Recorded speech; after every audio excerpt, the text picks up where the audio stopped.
नमस्ते, मैं आरती न्यूरोथेरेपिस्ट। आज हम विटामिन्स के बारे में जान रहे थे और पहले हमने कई विटामिन्स के बारे में जाना। अब हम जानेंगे विटामिन B6 के बारे में।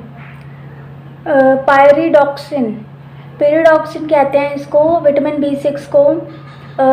पेरिडॉक्सिन सेल्स में पेरिडॉक्सल फॉस्फेट की रूप में रहता है। जो हमारे सेल्स होते हैं, पेरिडॉक्सिन किस रूप में रहता है? पेरिडॉक्सल फॉस्फेट के रूप में।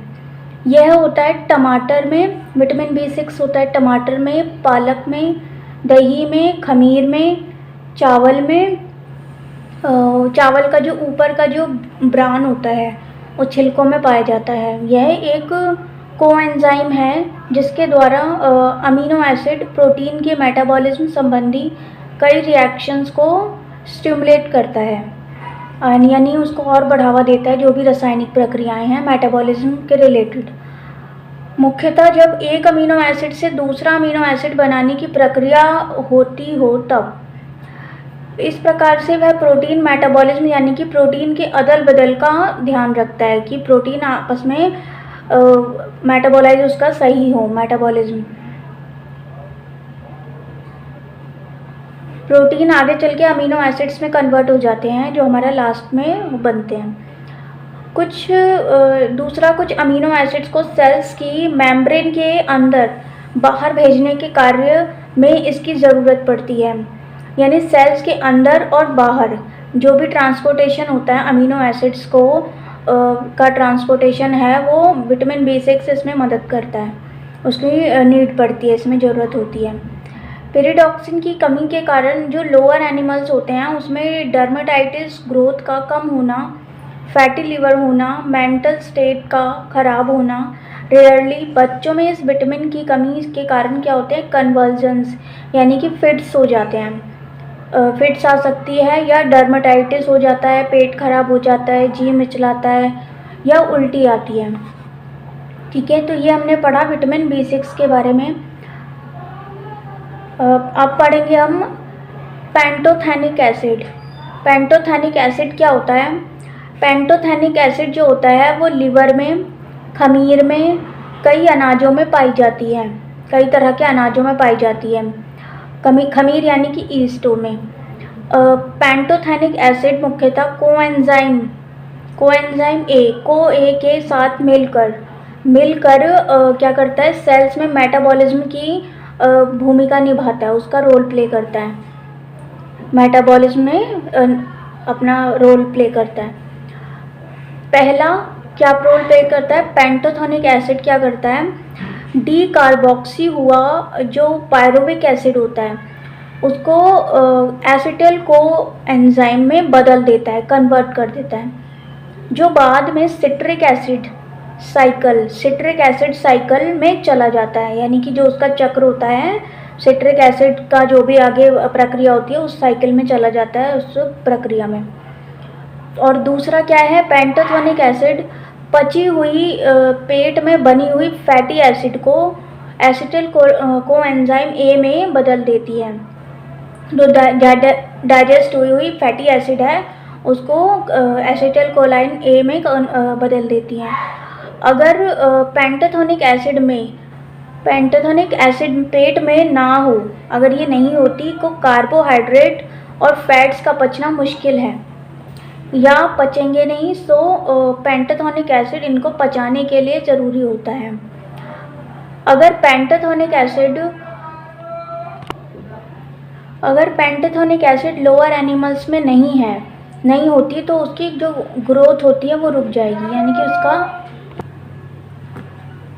पेंटोथेनिक एसिड पची हुई या पेट में जो बनी हुई फैटी एसिड होती है उसको एसिटिल कोएंजाइम ए में कन्वर्ट कर देती है। अगर पेंटोथेनिक एसिड पेट में नहीं होती तो कार्बोहाइड्रेट्स, जो हमारे कार्बोहाइड्रेट हैं, कार्ब्स हैं और फैट्स हैं, उनका पाचन मुश्किल है, यानी कि वो पच नहीं पाएंगे। तो पेंटोथेनिक एसिड इनको पचाने के लिए ज़रूरी होता है। अगर पेंटोथेनिक एसिड लोअर एनिमल्स में नहीं होता तो जो उसकी ग्रोथ होती है, विकास होता है, वो रुक जाता है। उनमें प्रजनन नहीं होगा, बाल सफ़ेद हो जाएंगे, डर्मेटाइटिस यानी कि स्किन प्रॉब्लम्स हो जाती हैं, त्वचा में सूजन हो जाती है, जो हमारी लोअर एनिमल्स में त्वचा है उसमें सूजन हो जाएगी। फैटी लिवर हो जाएगा, यानी कि लिवर का साइज बढ़ जाएगा। एड्रिनल कॉर्टेक्स में नेक्रोसिस आ जाएगा और उनका एड्रिनल कॉर्टेक्स जो लोअर एनिमल्स में एड्रिनल कॉर्टेक्स काम ही नहीं करेगा। मनुष्यों में इसकी कमी नहीं होती, मनुष्यों में यानी इंसानों में इसकी कमी नहीं होती, क्योंकि ये खाने की कई चीज़ों में काफ़ी मात्रा में होती है। शायद कुछ मात्रा में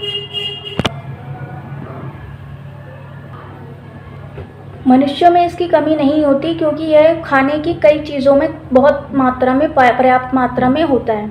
शायद यह कुछ मात्रा में मनुष्यों के शरीर में बनता भी है। पेंटाथोनिक एसिड हमारे शरीर में बनता भी है। इसका शरीर में होना उतना ही ज़रूरी है जितना कि दूसरे सारे विटामिन का शरीर के मेटाबॉलिज्म के लिए यूज़फुल है।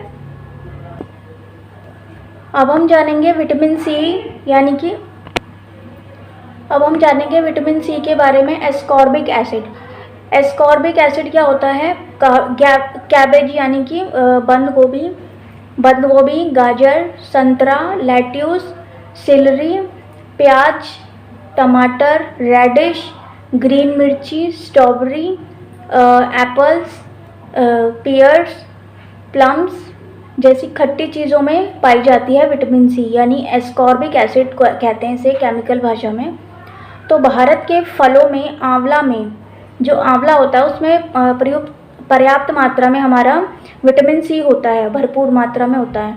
तो इसके गुणों के कारण ही जो च्यवनप्राश होता है, च्यवनप्राश में आंवला का प्रयोग किया जाता है, तो शरीर के लिए अनेक प्रकार से लाभदायक होता है।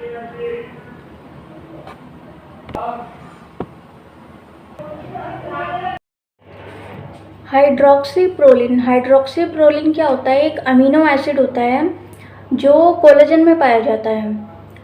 कोलेजन क्या है? अब हम इसके बारे में जानेंगे। कोलेजन क्या होता है?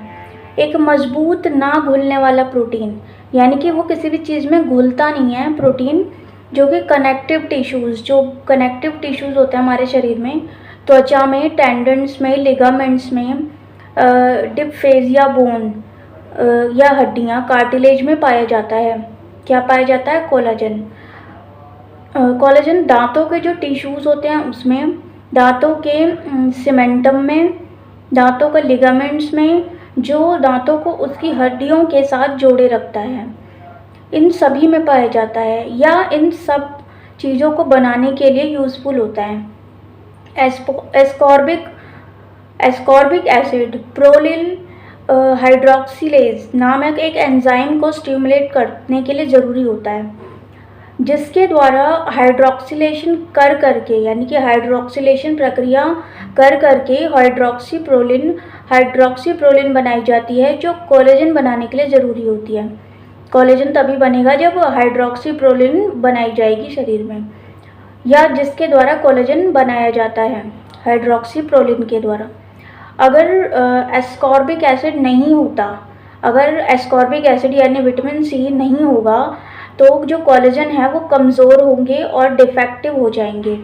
तो इसके लिए यह विटामिन सबक्यूटेनियस टिश्यू, कार्टिलेज, हड्डी, दांतों के लिए बहुत ज़रूरी हैं, उसके लिए बहुत ज़रूरी हैं। अगर 20 से 30 सप्ताह तक, अगर 20 से 30 हफ्ते तक एस्कॉर्बिक एसिड की कमी होती है हमारे शरीर में, तो स्कर्वी नामक बीमारी आ जाती है, रोग आ जाता है, जो जानलेवा भी हो सकता है। दांत ढीली हो जाती हैं और उनके जो गम्स होते हैं उससे ब्लीडिंग होने लगती है। हड्डियों में, जॉइंट्स में दर्द होती हैं, जॉइंट्स में दर्द रहेंगी, और इसकी कमी के कारण सेल्स को कोलेजन बनाना, जो सेल्स हैं वो कोलेजन को बनाना और टिश्यू में उसको भेजना, हड्डियों, दांतों में सीमेंट जैसा पदार्थ भेजना बंद हो जाएगा। किसकी कमी से? विटामिन सी की कमी से। इस विटामिन की कमी के कारण जो जख्म होते हैं हमारे शरीर में, कोई भी जख्म, घाव हो जाते हैं, वो भरेंगे नहीं, जख्म कई महीनों तक ठीक ही नहीं होंगे, और डायबिटीज़ की मरीज़ों के घाव ना भरने के कारण यह भी एक कारण हो सकता है। क्योंकि उनके घाव क्यों नहीं भर रहे, क्योंकि उनके शरीर में विटामिन सी की भी कमी हो सकती है इस वजह से। तो उन्हें आंवला से फ़ायदा होगा, उनको आंवला का सेवन करना चाहिए। एस्कॉर्बिक एसिड की कमी के कारण क्या होता है, हड्डियों का बनना बंद हो जाता है, यानी कि उसकी जो रीजनरेशंस होती हैं हड्डियों के सेल्स की वो नहीं होती, डीजनरेशन होती है, यानी वो ख़त्म जल्दी हो जाते हैं, उनका दोबारा बनना बंद हो जाता है। हड्डियों में ऑसिफिकेशन प्रक्रिया होती है एक, उसके बंद होने से वो कमज़ोर हो जाएंगी, हड्डियाँ बोन्स वीक हो जाती हैं, वो जल्दी ही टूट जाएंगी, क्रूक्स हो सकती हैं, फ्रैक्चर हो सकते हैं उसमें थोड़ी सी भी ठोकर लगने से। और ऑस्टियोब्लास्ट काम नहीं कर पाने के कारण हड्डियां नहीं जुड़ेंगी। ऑस्टियोब्लास्ट क्या होता है, जो हमारे सेल्स की रीजनरेशन होती है हड्डियों का, हड्डियों के जो बनने की गति होती है, यानी कि रीजनरेशंस होते हैं सेल के, उसको ऑस्टियोब्लास्ट कहते हैं उस प्रक्रिया को। और जो बोन्स के अंदर के जो सेल्स होते हैं वो डीजनरेट हो रहे होते हैं। डीजनरेशन सबके में ही होती है, लेकिन जो रीजनरेशन और डीजनरेशन के बीच की जो प्रक्रिया है, अगर डीजनरेशन तेज़ी से हो रहा है और रीजनरेशन यानी दोबारा नया बनना सेल्स का वो कम गति से हो रहा है, तो क्या होता है, हमारी बॉडी में डीजनरेशन यानी कि वो नए सेल्स दोबारा नहीं बन पा रहे हैं और पुराने सेल्स ख़त्म होने की गति तेज है। तो बनने की गति को ऑस्टियोब्लास्ट और ख़त्म होने की गति को ऑस्टियोक्लास्ट कहते हैं। इसके कारण हड्डियाँ वीक हो जाती हैं, वो टूटने की अवस्था में आ जाती हैं। स्कर्वी, एक जो स्कर्वी रोग होता है वो ब्लड वेसल्स, जो हमारी ब्लड वेसल्स होती हैं, रक्त नलिकाएं होती हैं, उसके अंदर की जो झिल्ली है, लेयर है, उसकी दीवारें वीक पड़ जाती हैं, कमज़ोर हो जाती हैं, क्योंकि एंडोथेलियल सेल्स, जो उसके एंडोथेलियल सेल्स से बनती हैं उसकी दीवारें, झिल्लियाँ ब्लड वेसल्स की, तो आपस में एक दूसरे के साथ जुड़े रहते हैं। वो सीमेंट उन्हें, यानी कि जो उन्हें जोड़े रखने का जो पदार्थ है वो उन्हें नहीं मिलेगा बोन्स को, जो कि कोलेजन से ही बनता है। और कैपिलरीज ख़ास तौर पर कमज़ोर हो जाएंगी, जो कैपिलरीज होती हैं उसकी वो कमज़ोर हो जाएंगी और फटने लगती हैं, यानी कि जगह जगह उस पर डैमेजेस होने लगते हैं। तो सारे शरीर में जगह जगह पे हैमरेज हो सकता है। हैमरेज यानी कि कहीं भी ब्लीडिंग हो सकती है उनके शरीर में, इंटरनल भी और एक्सटर्नल भी, और वो रुकती नहीं है। रोगी में एस्कॉर्बिक एसिड की कमी से, यानी विटामिन सी की कमी तो नहीं है, ये देखने के लिए सबसे आसान तरीका क्या है कि हम उसे खुद भी जांच सकते हैं।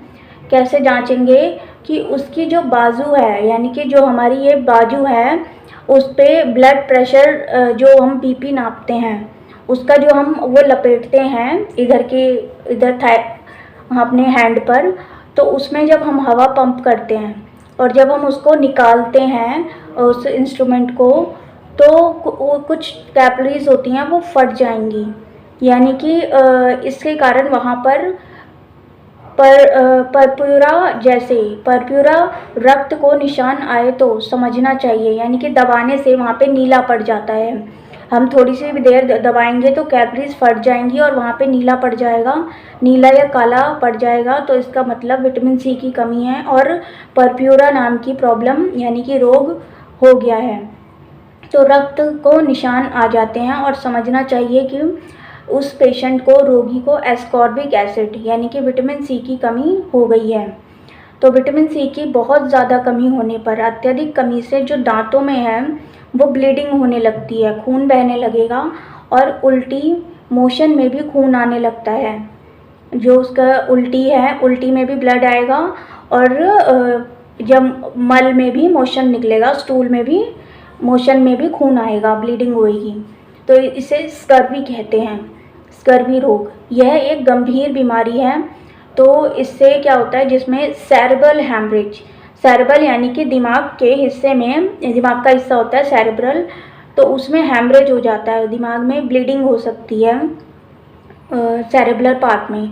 तो तीव्र बुखार आ जाता है, इसमें क्या होता है, बहुत तेज़ बुखार आएगा, फीवर हो जाएगा और फिर बहुत ज़्यादा ही सीवियर कंडीशन में मृत्यु तक भी हो सकती है, पेशेंट की डेथ भी हो जाती है कई बारी। तो इस अवस्था में ना आए, इसलिए विटामिन सी की अपनी डाइट में लेते रहें प्रचुर मात्रा में।